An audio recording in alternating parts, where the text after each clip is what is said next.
For longtime fans of Atlas, the enhanced re-release is nothing new. While you can make an argument it started back with the original Shin Megami Tensei and its various ports, the modern Atlas enhanced re-release ultimately started with Shin Megami Tensei Nocturne Maniacs in 2004. Releasing a year after the original version, Maniacs established a lot of the tropes you've come to expect in games like Persona 4 Golden and Devil Survivor 2 Record Breaker. A new opening movie, a new dungeon, new story content, a bunch of balance changes, and a brand new waifu that's tied in with said new content. Following Maniacs, we would get more enhanced re-releases that would follow this formula pretty consistently. Persona 3 FES, the aforementioned Persona 4 Golden and Devil Survivor 2 Record Breaker, Catherine Full Body, and Strange Journey Redux, to name a few. Heck, we almost got one for SMT4, if not for them turning that into a full-blown sequel in the form of Apocalypse. The only enhanced re-release to not follow this formula to a T would be Devil Survivor Overclocked, which didn't add a brand new waifu.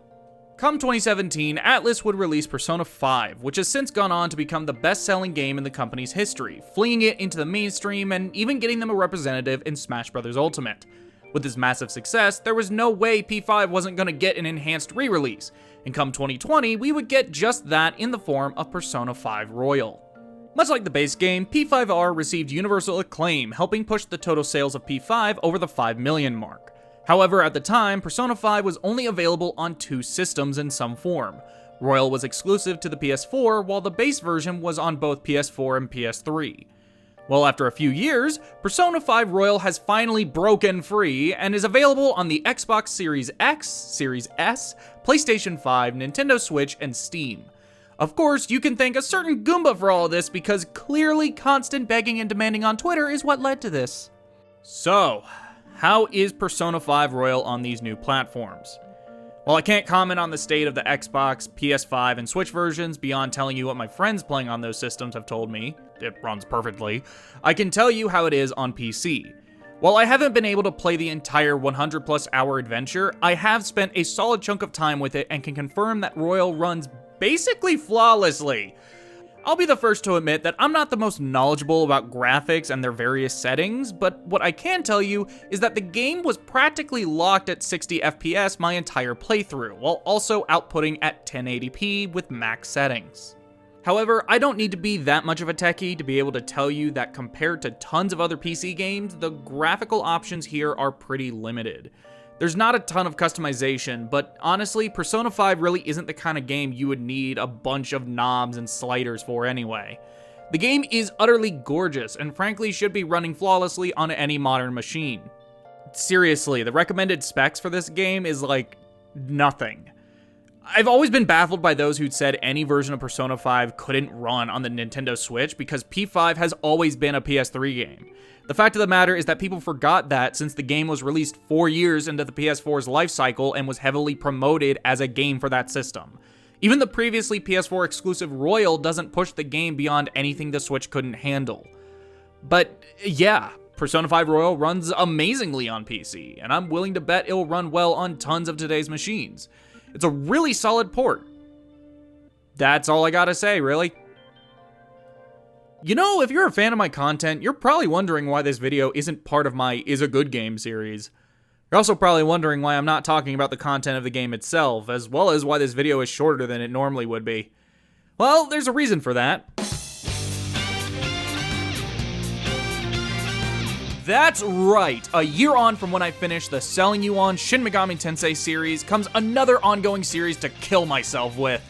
Leading up to the initial release of Persona 5 Royal, there was a lot of hype surrounding it and all the changes and new additions being made. So much so that people were claiming that they basically remade the entire thing with brand new dungeon layouts, completely revamped systems, improved storylines, and an entire brand new third added in the form of a new third semester. Then the game came out and people said, yeah, it's kind of the same game again, but with a few new bells and whistles and a really solid post-game.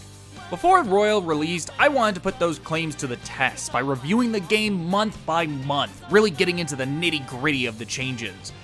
However, come March of 2020, there were just too many games to play, so I shelved the idea. But now, 2.5 years later, I decided to pull this old idea off the shelf and revitalize it, with less of a focus on the changes and more about reviewing Persona 5 as a whole in a way that allows me to give attention to the specifics while also not resulting in a 5-hour long video.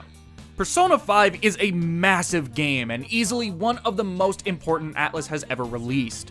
It's been years since I first played it, and if I'm going to return to it, I want to talk about everything. I want to talk about the story, the individual arcs, the themes, the designs, the music, the side stories, the characters, the gameplay, the little things, and of course, the various changes and new additions Royal makes.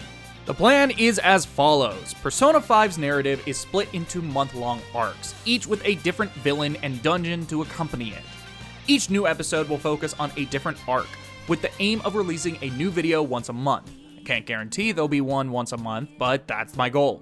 These videos will mainly be focused on critiquing that specific section of the game, drawing attention to both the big and small details that I find noteworthy. Each one will also cover a secondary general topic like gameplay or music.